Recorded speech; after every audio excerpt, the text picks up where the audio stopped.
welcome to the show where we share the stories of the many who intersect with our healthcare system but are rarely heard from. My name is Kevin Poe, founder and editor of Kevin MD. Today in the show we have David Galinsky. He is a geriatrician and he wrote the Kevin MD article, "It is time for the Supreme Court to help stem gun deaths." David, welcome to the show. Thank you so much, Kevin. A pleasure to be here. So we'll get into your article in a little bit, but first off, can you share your story and journey to where you are today? Sure. As you said, I'm an internal medicine doctor specializing in geriatric medicine. I had an outpatient practice, a hospital practice, also consulted in a psychiatric hospital on the geri psych unit. And then I became medical director of my hospital's step-down unit and medical director of skilled nursing facilities and retirement communities. And I did that up until 7 years ago when I retired from clinical practice. And then I became the medical director of the Pennsylvania Department of Aging. So I've talked to a lot of people, been involved with all sorts of things over the years, and I hope I've developed a little bit of common sense. So as you reflect back on your career in geriatrics, tell me some of the challenges that geriatricians face practicing today.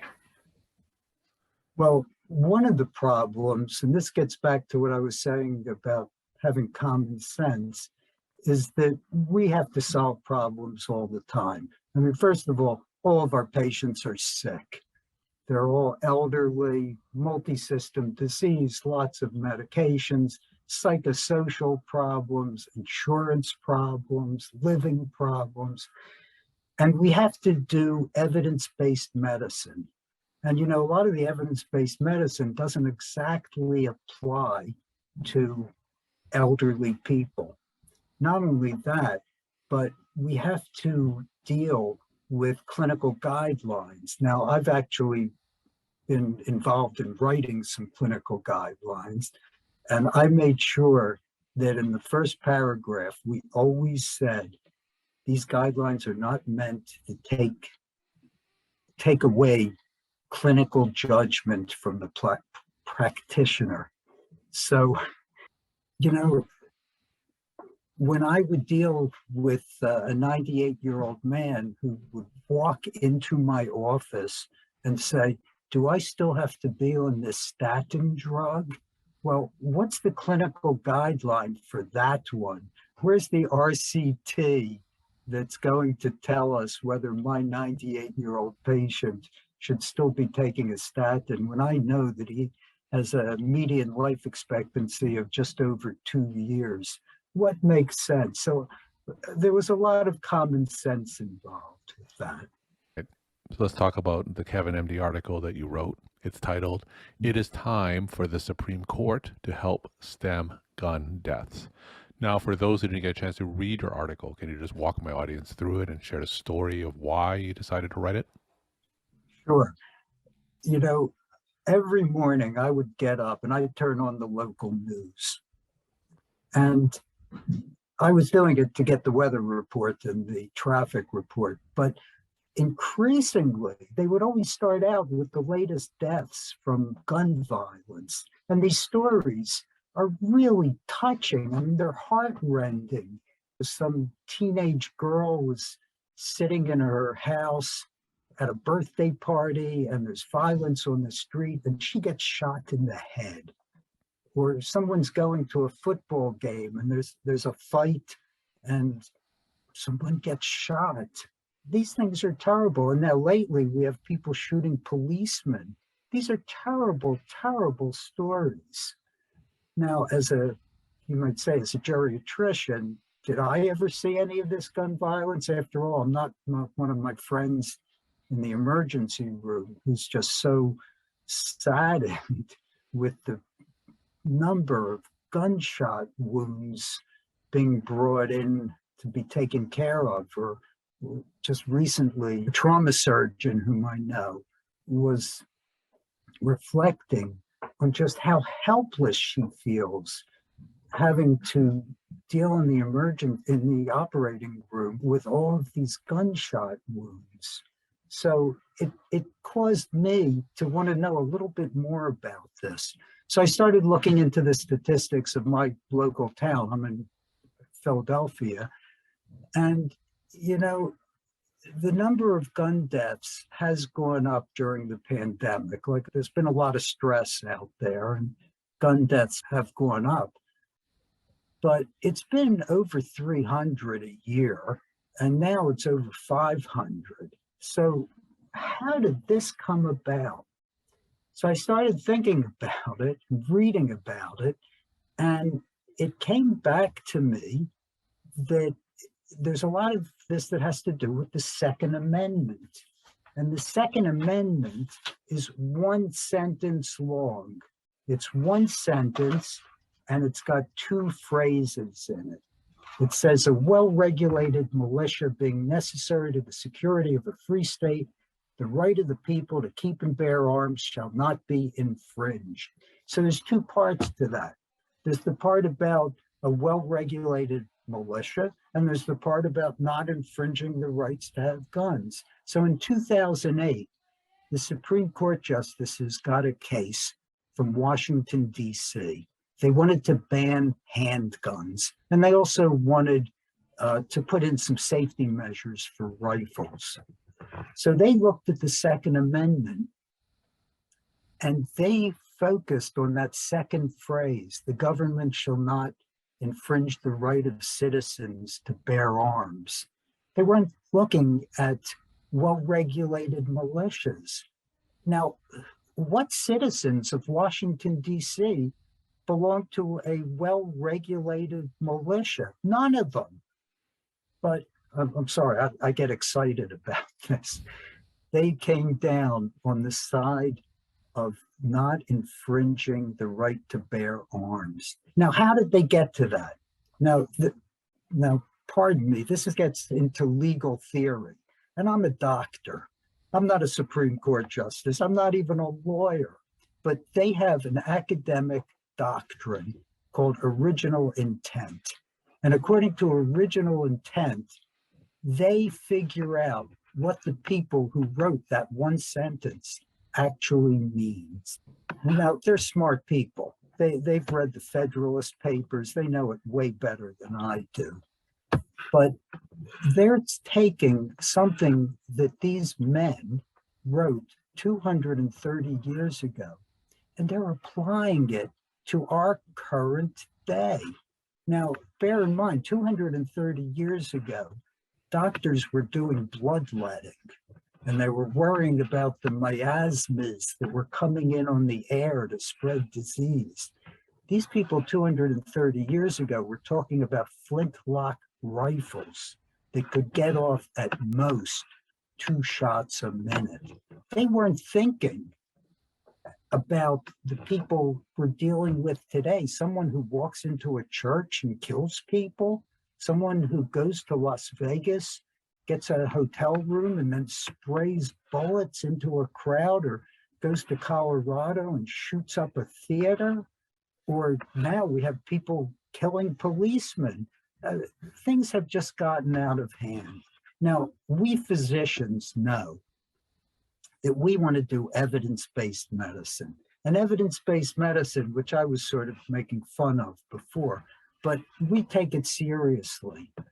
If you do a randomized controlled trial, and the randomized controlled trial shows that what you were trying to do doesn't work, you stop doing it.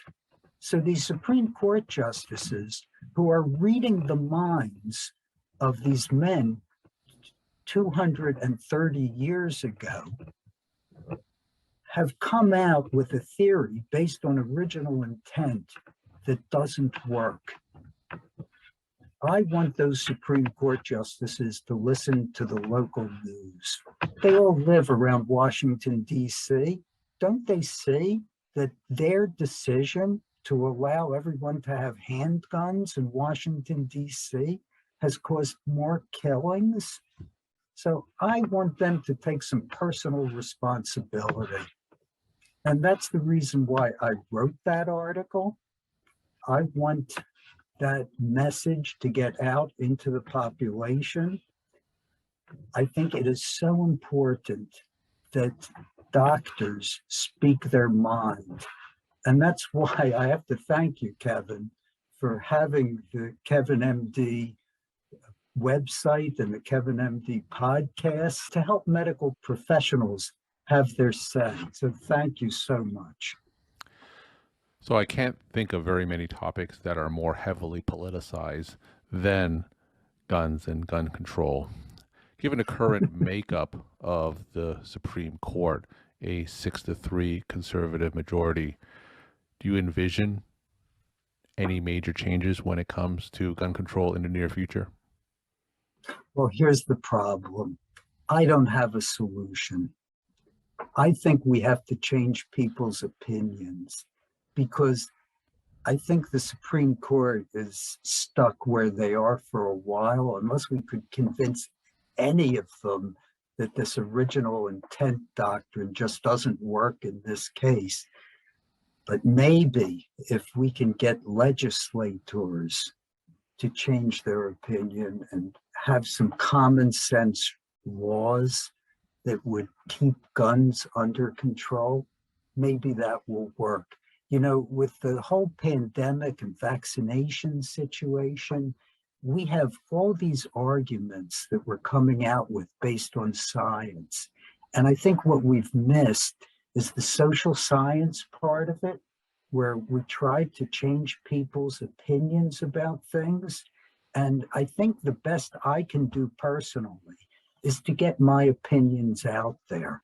So I don't have a good solution to the Supreme Court unless somehow the Supreme Court justice would listen to Kevin MD and change their opinions. Maybe. You talked about the importance of physicians sharing their voices, sharing their stories, and being heard. Do you have an example over your decades long of experience where you shared your voice and shared your story and changed someone's opinion and made a difference? You know, that's a great question, Kevin. How many people did I tell to stop smoking? You know, that's a tough one. How many people did I tell to get more exercise and actually have them go out and exercise more? But you know, you have to keep doing it because every once in a while you tell somebody to stop smoking and they do. It actually works. People do listen to doctors some of the time, and we can't be discouraged just because people don't always do what we tell them to do, but we have to keep talking to them, and we have to do it in an empathetic way. We base it on science, but we know the science isn't enough. We have to keep talking. We're talking to David Galinsky. He is a geriatrician, and he wrote the Kevin MD article, "It is time for the Supreme Court to help stem gun deaths." David, what kind of tips do you have for physicians if they do want to speak up and share their voice? Because you've been certainly doing this for a while now. Any tips that you could share to other physicians who may be a little bit apprehensive or shy about sharing their voice? Well, I guess the first tip is just do it. And the more you do it, the easier it gets. I was a terrible public speaker. I was so anxious that nobody ever really wanted to ever listen to me. But I started doing it. I got a little bit of coaching, and I ended up being an excellent public speaker. I'll pat myself on the back, but I do believe that's true. So what I would tell physicians is, don't worry. You should just do it. And there is great reward for that.